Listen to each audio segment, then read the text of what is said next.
Vamos a hablar un poquito de historia en cuanto a los tesalonicenses, ¿no? En la región de Macedonia. ¿Dónde queda, hermano, Macedonia?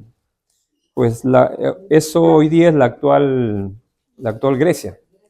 Actual Grecia, ¿no? Ahí vamos a ir el próximo verano, ¿sí? Esto todo fue alrededor del año 50 después de Cristo. El año 50 después de Cristo. Imagínate la historia. Cristo resucitó, perdón. Quedaron los apóstoles, ¿no? Ya sabes la historia. Los apóstoles quedaron y fueron perseguidos, ¿no? Hubo persecución, hubo muerte, hubo mucha sangre, hubo mucha persecución por la fe cristiana, ¿no? En toda esa persecución, Cristo levantó a los apóstoles, levantó al apóstol Pablo, ¿no? Por eso que el apóstol Pablo se convirtió en el año 34 después de Cristo, ahí se convirtió el apóstol Pablo, ¿sí? Año 34. Eso es importante que recuerdes, ¿eh? ¿Qué año se convirtió el apóstol Pablo? 34 después de Cristo. O sea, cuando resucitó Cristo pasaron 34 años ahí. Dios, en su provisión, llamó al apóstol Pablo, ¿no? para un apostolado especial. Dentro de ese camino, de esa línea de tiempo, ¿no? Llegamos al el año 49, fue donde Pablo hizo su primer viaje misionero a Galacia. ¿Se acuerdan? Ya vimos Galacia, ya hemos visto Galacia, Gálatas, ¿no? En el año 49-50 fue donde ellos fueron a este segundo viaje misionero, que llegaron a esta región de Macedonia, ¿no? Macedonia, Acaya, Listra, Filipos, toda esa región, ahí fue donde, si tú has leído Hechos, te vas a dar cuenta que habla de todo ese viaje misionero que hizo el apóstol Pablo. Y entonces en el año 51, más o menos, después de Cristo, ahí escribe esta epístola que estamos leyendo el día de hoy, ¿ya? Ahí lo escribió, en el año 51, ¿no? ¿A quién lo escribió? A un lugar donde era una ciudad portuaria, ¿no? Estaba el puerto de Macedonia, estaba la región de Macedonia, ¿no? El puerto de Acaya, estaba todas estas regiones donde, por ser una región portuaria, pues tenían muchos colonizadores que venían, ¿no? Venían muchos pueblos, venía mucha gente y traían sus culturas, cada uno venía con su cultura, ¿no? ¿Te imaginas que acá, por ejemplo, son peruanos y nos invadan quién? Ya no se nos han invadido los venezolanos, pero ya, nos invadan una cultura distinta a nosotros y nos impongan o traten de mezclar sus culturas religiosas con nosotros, ¿no? Eso sucedía en estas regiones, ¿no? Entonces eran regiones gentiles, no tenían a Dios. Jesucristo no era su Dios, ¿no? Es más, el contexto histórico nos dice que ellos, ¿no? Ellos servían ¿a quién? Al César. ¿Tú sabes quién es el César? No César, el vecino de acá. Ese César no. ¿Quién era el César? El César era un emperador, era un tirano, hermano. Si tú le mirabas mal, sabes que te mandaba a sacar la cabeza. Era un impío, que no tenía temor de Dios. Es más, él se creía Dios, ¿no? Él decía, Ave César, decían todos, ¿no? O sea, todos le servían al César, ¿no? Ahí de aquel, era la máxima porque para los romanos, ¿no? El César era la máxima autoridad. Pero los romanos decían que todo el mundo tenía que servir al César, ¿no? Y por eso que ellos querían colonizar todo el mundo, todas las regiones, ¿no? Una de estas regiones era Tesalónica, ¿no? La región de Macedonia, de Acaya, toda esa región, ¿no? Entonces, ¿qué pasó ahí? Llegó el evangelio por medio de ¿quién? Del apóstol Pablo, ¿no? Pablo llegó a una sinagoga judía, porque en varios lugares habían sinagogas judías, ¿no? Y llegó a esta sinagoga judía, ¿no? ¿Quién es Yanira? Llegó a una sinagoga judía, ¿no? A predicar el evangelio, ¿no? Pablo tenía esa idea, ¿no? Iba a los judíos, porque él también era judío, y predicaba el evangelio. ¿Qué crees que predicaba, hermano? ¿Quién se imagina? A Cristo. ¿Cómo vino? ¿No? ¿Qué fue lo que hizo? ¿No? Y cómo resucitó, ¿no? Y qué trajo a los hombres, ¿no? Salvación. Eso predicó el apóstol Pablo, ¿no? Y por eso justamente lo mataban, lo apedreaban, lo golpeaban, decían de todo, ¿no? Pero a él no le importaba nada, ¿no? Entonces, como era costumbre, Pablo llegó a una sinagoga judía, ¿no? Y desde ahí empezó a predicar, ¿no? A razonar con los judíos sobre la escritura, ¿no? Y Pablo le mostraba a los judíos, con la misma escritura, que el Cristo había sido anunciado desde el Antiguo Testamento, ¿no? Y que era el cumplimiento más bien que había llegado allá, ¿no? Y sin embargo ellos no creían, pues obviamente sus corazones estaban lejos de Dios, ¿no?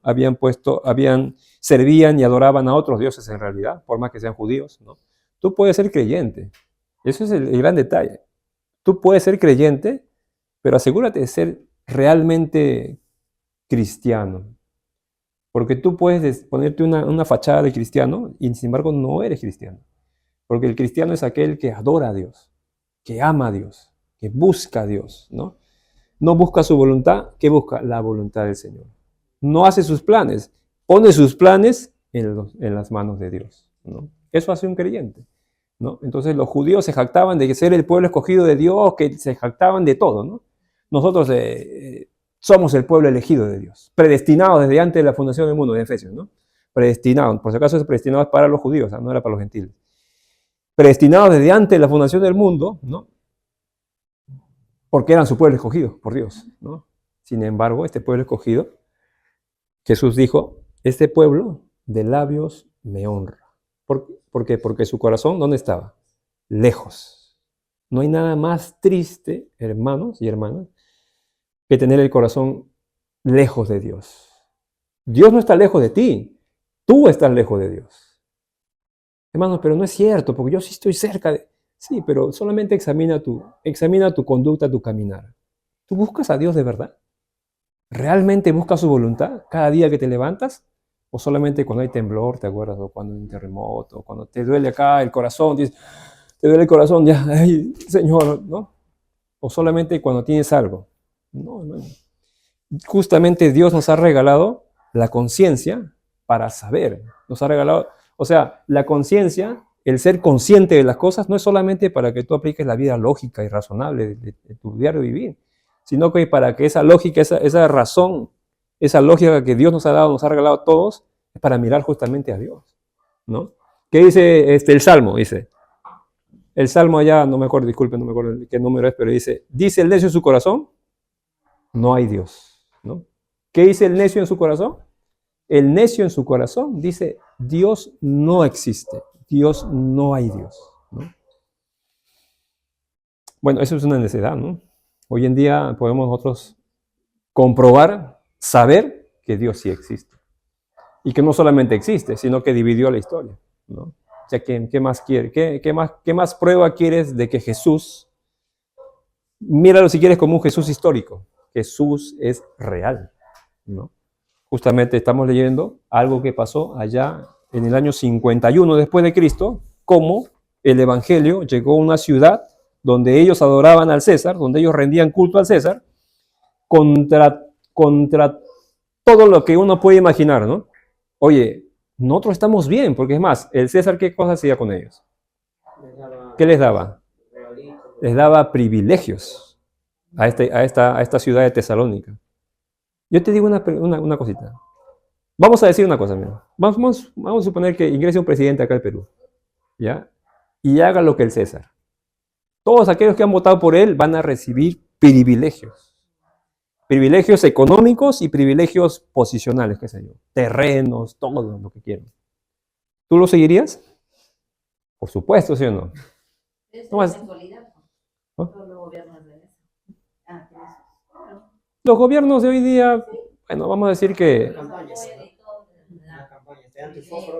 el problema de los gobiernos de hoy es que ellos empiezan con una idea y al final, durante su desarrollo, hacen otras cosas, ¿no? No hacen lo que prometen, ¿no? Pero, por ejemplo, si alguien te ofrece, si alguien te da, o sea, ¿cuál es la lógica? Pues lo voy a seguir, ¿no? Si me están proveyendo, me están dando necesidades, me están cubriendo cosas. Eso sí el César, para que lo sigan siendo fiel al César. Pero no contaban con la astucia de Pablo, que trajo el Evangelio, ¿no? Y dijo, no, César no es el curios, o sea, no es el Señor. Jesús es el Señor. Porque cuando tú hablas del Señor, estás hablando del amo, ¿no? Esa palabra curio significa amo, ¿no? Entonces, Pablo les dijo, Cristo es el curios, o sea, en griego el amo, ¿no? Él es el Señor, Rey del universo. Es más, allá en Colosenses, Pablo dice que por Él fueron creadas todas las cosas, las que existen en los cielos, en la tierra, debajo de la tierra, sean tronos, dominios, gobiernos, todo fue creado por Él y para Él. Eso no se olviden de ese para, ¿no? Todas las cosas fueron creadas por Él, pero no solamente lo creó Dios y ya está todo. No, todo fue creado para Él. Es decir, para que la gente glorifique a Dios, ¿no? Para que la gente busque a Dios, ¿no? Entonces, llegó el apóstol Pablo ahí, ¿no? Llegó a este lugar, ¿no? Y trajo el evangelio, ¿no? Y ya sabemos lo que pasó, ¿no? Ahora sí leemos, por ejemplo, ahí, recordamos un poquito, versículo, eh, primera de Tesalonicenses, capítulo 1, ¿no? Eh, versículo 3, por ejemplo, ¿no? Versículo 5, por ejemplo. Versículo 5, 1:5 dice por ahí, por ejemplo, dice, pues nuestro evangelio, ¿cómo llegó? Dice, no llegó a vosotros, perdón, en palabras solamente, sino también en poder, ¿en qué? En el Espíritu Santo, en plena certidumbre, como bien sabéis cuáles fuimos entre vosotros por amor a vosotros. 6. ¿Y vosotros qué dice? A ser imitadores de quién? De nosotros, de Pablo. ¿Y quién? Y del Señor. ¿Qué cosa? Recibiendo.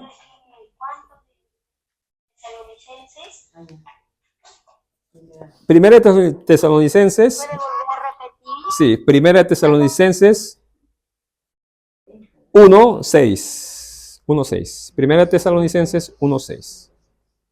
¿No? Ahí dice, ¿no? Y vosotros viniste a ser, ¿qué cosa? Imitadores de quién? De nosotros y del Señor. ¿Qué más? Recibiendo la palabra. ¿Cómo recibían la palabra? ¿En medio de qué? De gran tribulación. ¿Con qué? Con gozo del Espíritu Santo. De tal manera que habéis sido, ¿qué cosa? Ejemplo a todos los de Macedonia y Acaya, sino también en todo lugar. ¿Qué cosa dice? ¿Vuestra qué? Versículo, sigue hablando, sigue en el 7. ¿Vuestra fe en quién? En Dios. ¿Qué cosa? Se ha extendido, ¿no? De modo que nosotros, ¿qué cosa dice Pablo? Mira, qué tremendo, ¿no? No tenemos necesidad de hablar nada. Esto es un ejemplo de realmente cómo unos creyentes reciben la palabra, ¿no? Y acá hay un ejemplo de cómo la palabra actúa en un corazón que se dispone a recibir la palabra de Dios, ¿no? Todos podemos escuchar la palabra. Es más, todos escuchan la palabra cuando uno le predica todo. Pero ¿por qué unos reciben y por qué otros no? Pues tiene que ver con la disposición del corazón, ¿no? ¿Con qué corazón dispones tú para escuchar la palabra? O sea, ¿cuál es tu disposición? ¿Realmente crees que es lo que necesitas? ¿No? Porque hay mucha gente que dice, no, sí, hermano, yo sí creo, pero nunca dispone de su corazón. Escuchar, recibir y atesorar la palabra y guardarla y aplicarla, ¿no? Ellos sí. Dice que ellos lo recibieron en medio de gran. Cuando la Biblia pone esta palabra gran, es que realmente estaban en gran tribulación, ¿no? Pues cuando ellos recibieron la palabra, dejaron de adorar al César. Inmediatamente, todos los funcionarios, todos los que servían al César, sabían que esto había sucedido, ¿no? Así que inmediatamente fueron perseguidos, ¿no? Muchos asesinados, ¿no? Otros torturados, ¿no? Castigados, ¿no? Obviamente quitaron todos sus privilegios, ¿no? Entonces, ¿qué hacía que la balanza, qué cosa hacía para ellos que la balanza aún siguiera inclinada para el lado de Dios? Porque supuestamente, si tú ves, van a matar a mis hijos, van a acabar con mis tierras, me van a quitar todo, voy a ser asesinado, preso, esclavo, qué sé yo, torturado. Y todo esto me van a quitar solamente porque dejé de adorar a César. Ahora Pablo me dice que no, César no es el Señor. Cristo es el Señor. Pero en Cristo, ¿qué voy a tener? Muerte, persecución, angustia, hambre. ¿Y cómo es posible que ellos, aún con todo eso, sigan inclinando su vida y la balanza esté inclinada para Cristo? O sea, no hay lógica, ¿verdad? No hay lógica. Tú deberías decir, no, pues lo lógico es que no, está loco, no. No, yo sigo a César, ¿no? Pero como lo que estamos hablando, el Evangelio es una verdad, No es un cuento de que cuentan por ahí, no es una historia. A ver, ¿qué tenemos para contar? No es una historia. El Evangelio es una realidad. ¿Por qué? Porque el Evangelio parte de la obra de Cristo.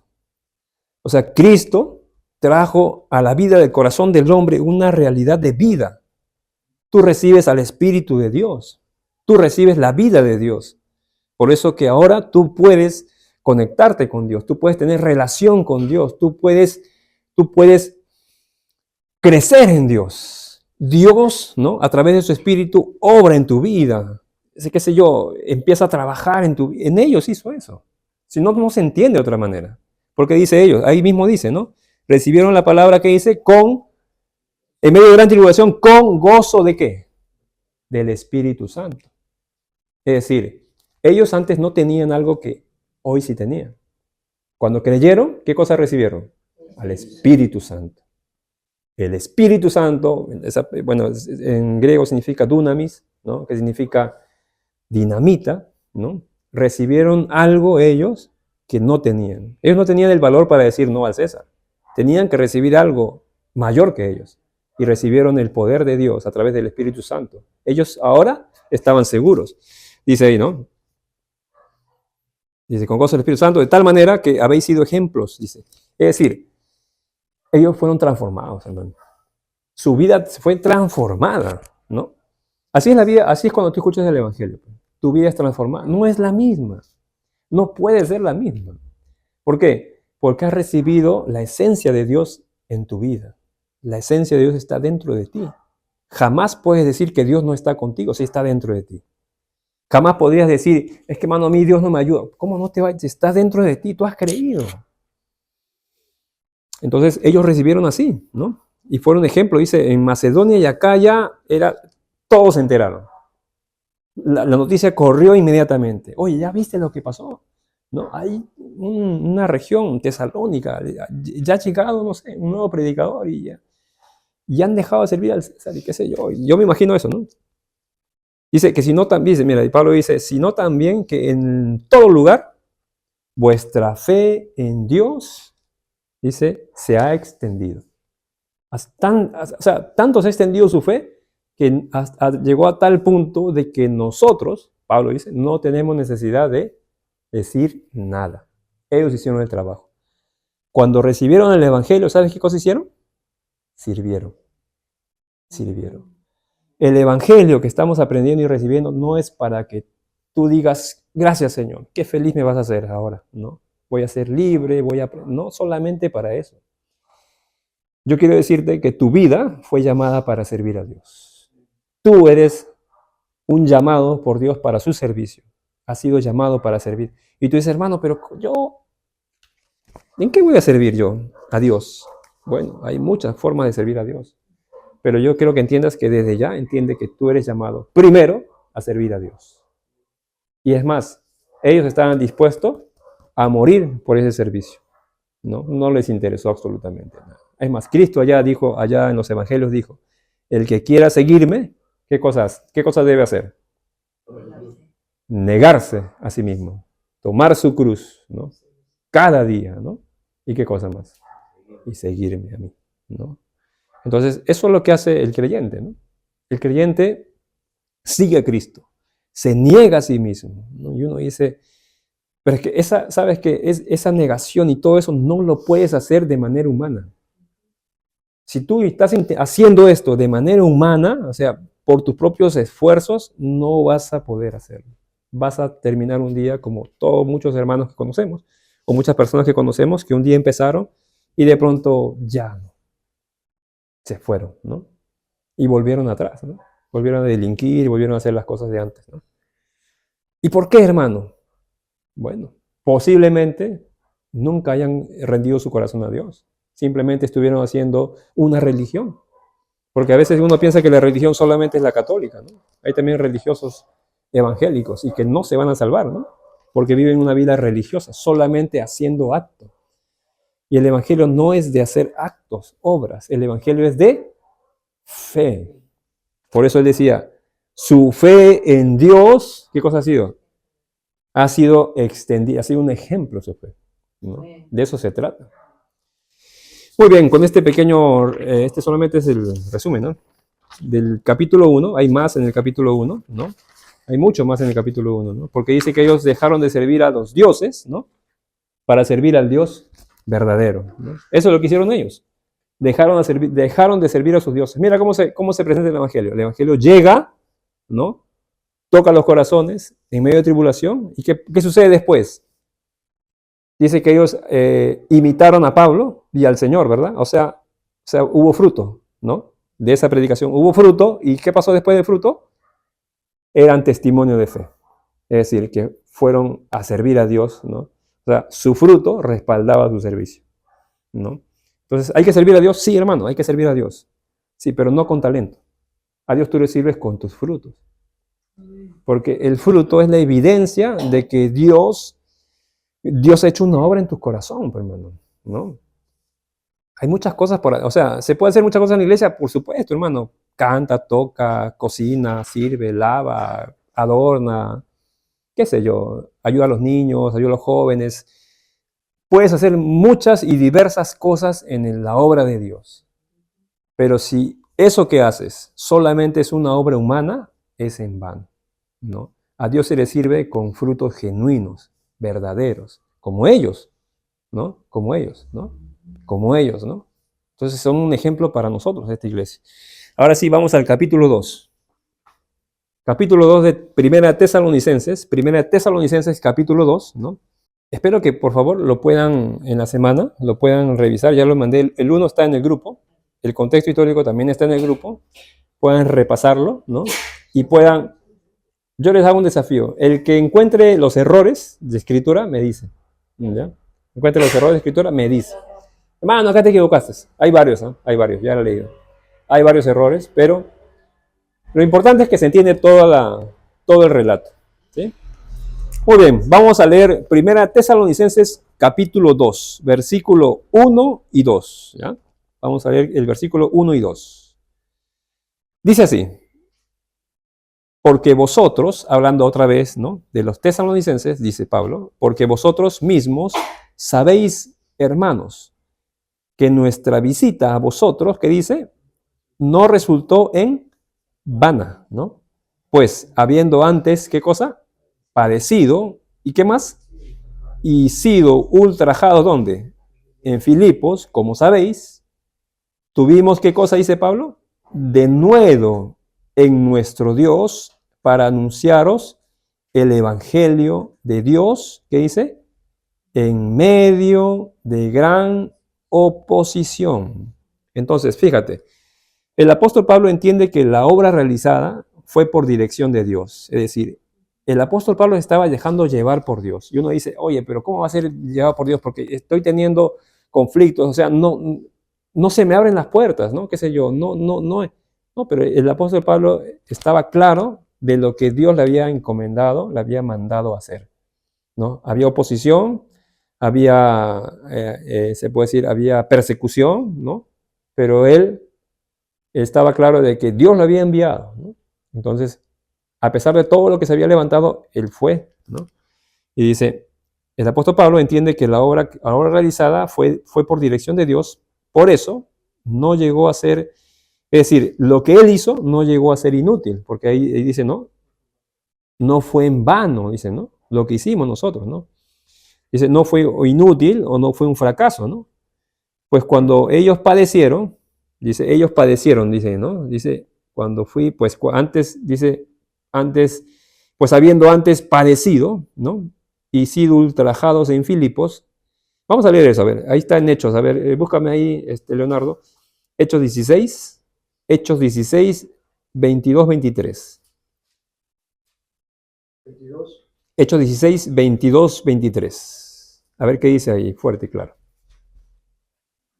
Y se agolpó el pueblo contra ellos y los magistrados, rasgándoles las ropas, ordenaron azotarles con varos. Después de haberles azotado mucho, los echaron en la cárcel, mandando al carcelero que los guardase con seguridad. Muy bien.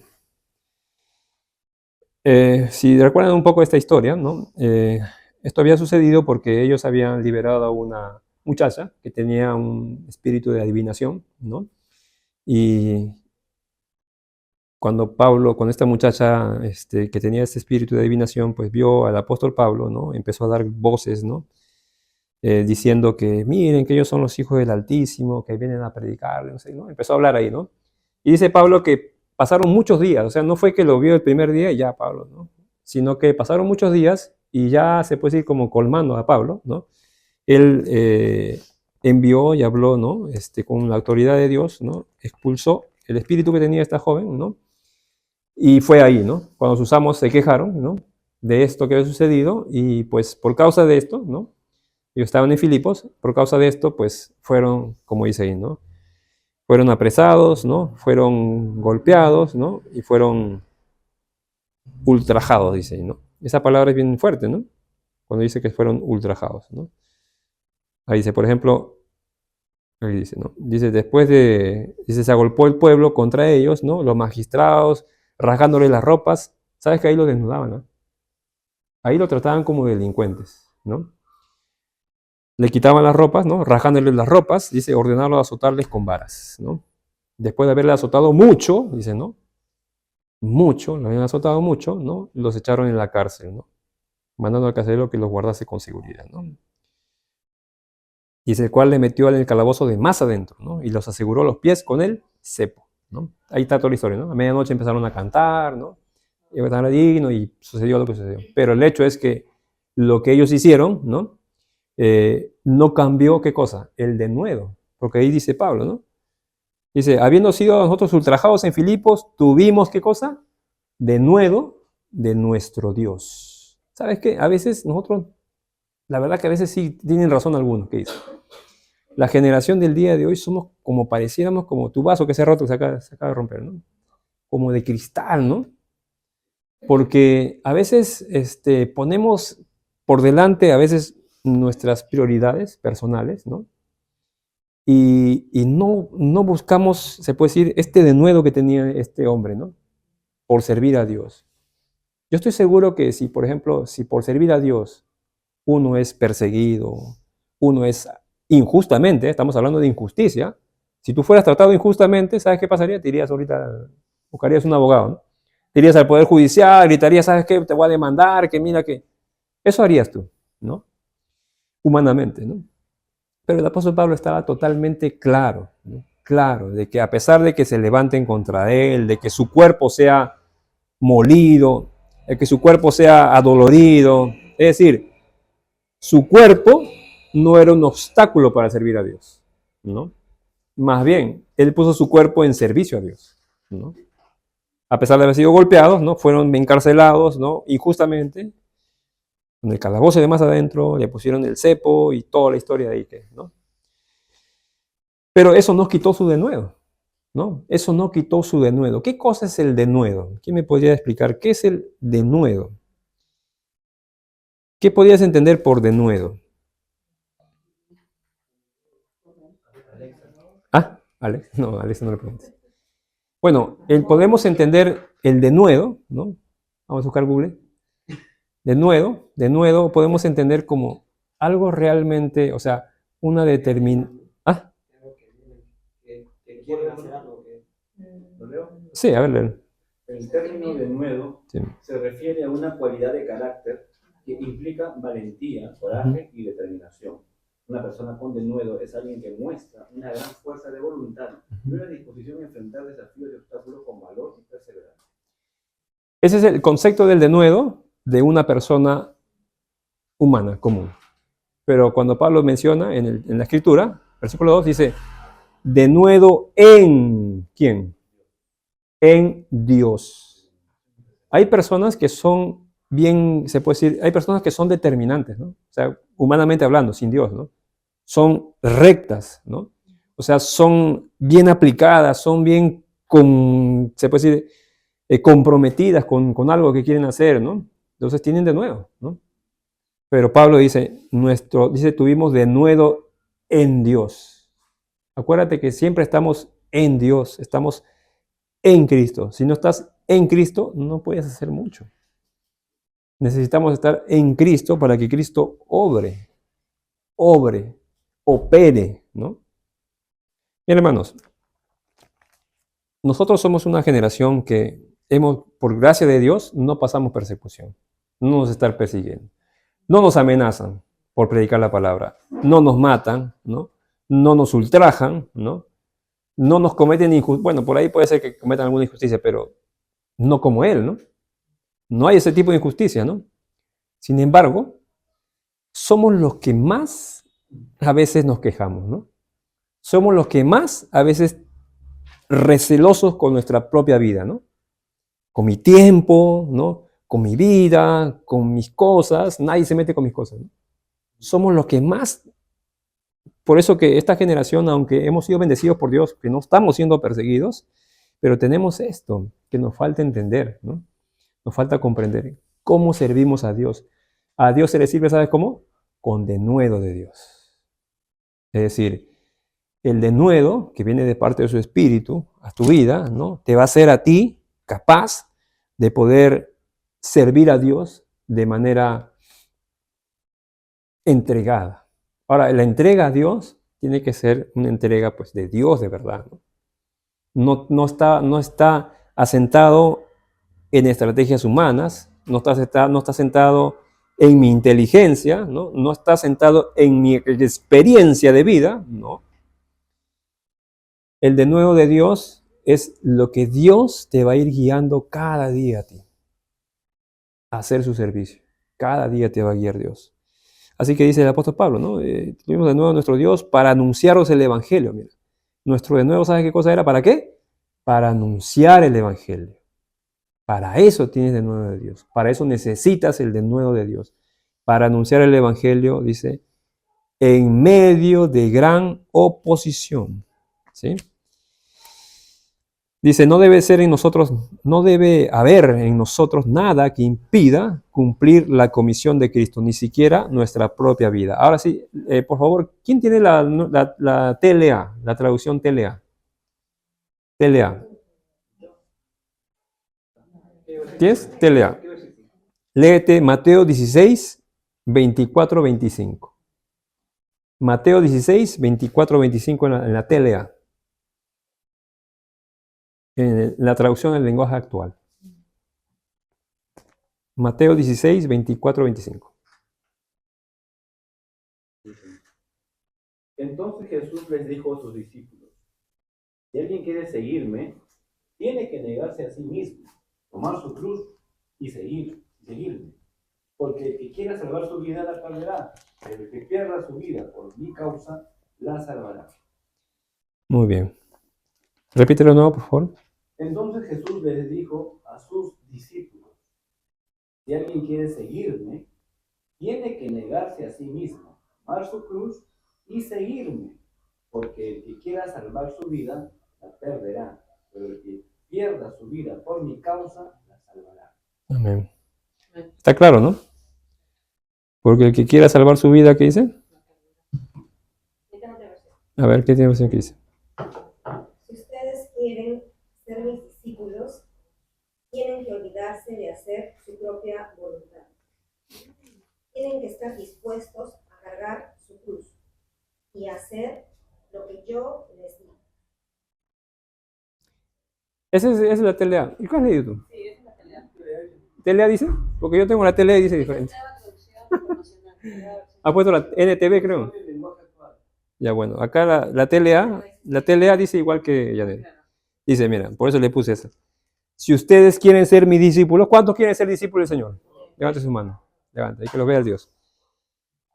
Dice, ¿qué cosa tienen que hacer? Mira, primero, tienen, ¿qué cosa? Repite conmigo. Olvidarse de hacer su propia voluntad. Ya no quiero, hermano, ahí nomás. Yo quería, pero ya hasta eso ya no. Mucho, ya, mucho. Dice, si ustedes quieren ser mis discípulos, ¿no? Primero tienen que... ¿Qué cosa significa discípulo?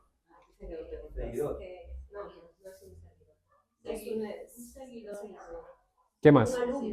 Un aprendiz. Aprendiz. Un discípulo ¿sabes qué cosa es un discípulo? Es alguien que está dispuesto a aprender. Un discípulo no es alguien que está dispuesto a contender. El discípulo no contiende con el maestro. El discípulo no le dice al maestro cómo son las cosas. El discípulo obedece. El discípulo escucha, obedece y cumple lo que se le pide. Eso es un discípulo. ¿Quieres ser discípulo del Señor? ¿Aún así quieres levantar la mano? Una ya, está bien. Con una nos quedamos. Dice, si ustedes quieren ser mis discípulos, ¿qué dice? Tienen que olvidarse de hacer su propia voluntad. Tienen, dice, que estar dispuestos. Porque hay gente que no está dispuesta, para ser sincero. Hay gente que cree, pero no está dispuesta. Entonces su fe no está completa, ¿no? Porque la fe, pues la fe es una entrega total, ¿no? Dice, tienen que estar dispuestos ¿a qué? A cargar su cruz. ¿Qué más? Acá sí van a renunciar varios, ¿eh?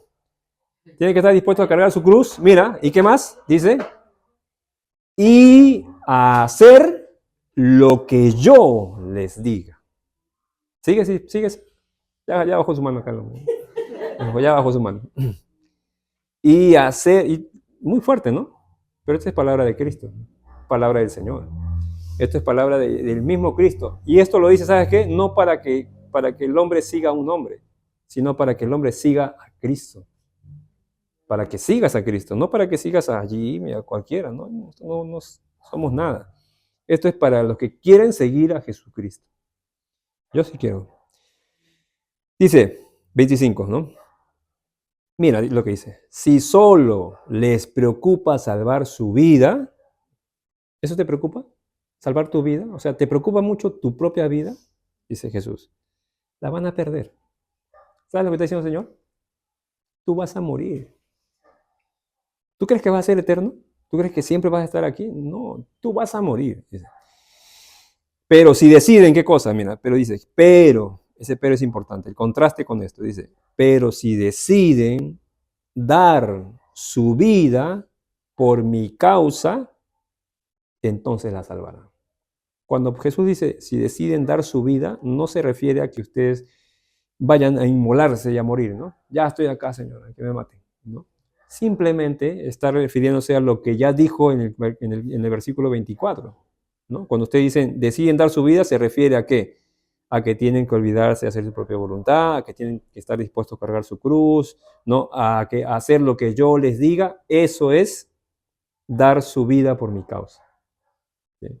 Eso es dar su vida por mi causa. Dar su vida por mi causa no es aniquilar su vida ahí, ya, Señor, acá estoy, que me maten. No. Al Señor no le interesa que te maten, al Señor le interesa que le sirvas. Pero para que le sirvas, primero tienes que renunciar. No puedes servir con tu humanidad. No puedes servir con tus propias lógicas. No es que yo creo que es así, hermano, ¿no? Y a mí, para mí, no. Si ya empezaste así, hermano, chao.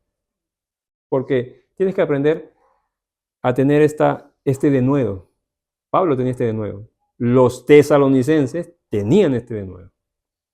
Ellos tenían este denuedo. Ellos aprendieron de Dios. Pues obviamente Pablo les enseñó esto, ¿no? Así que está de ahí bien claro ese versículo, ¿no? Tienen que olvidarse de hacer su propia voluntad y tienen que estar dispuestos a cargar su cruz. Disposición de que, eso cuando dice estar dispuesto, está hablando, ¿sabes qué? Del corazón. ¿Cómo está tu corazón? ¿Estás centrado en ti? ¿Estás centrado en lo que solo tú quieres? ¿O estás centrado en lo que Cristo quiere? Bueno, hasta ahí lo vamos a dejar por esta noche, ¿sí? Falta muchísimo. Yo he hecho 2 hojas, pero solamente nos hemos quedado en el 2, capítulo 1 y 2. Pero pueden leerlo en la hoja que le voy a enviar. No hagan trampa, pero no lean el 3, el 6, porque todavía no lo hemos hecho, ¿no? Solamente lean el 1, el 2, y ahí quédense. Ahí quédense. ¿Ya? Muy bien.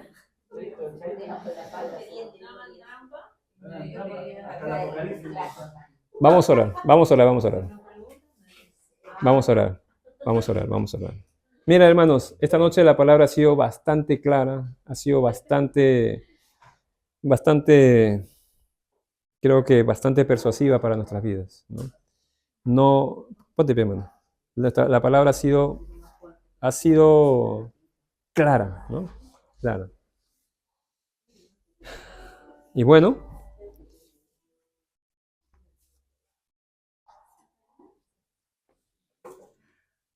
es lo que nos pide el Señor. ¿Sí? Atento acá.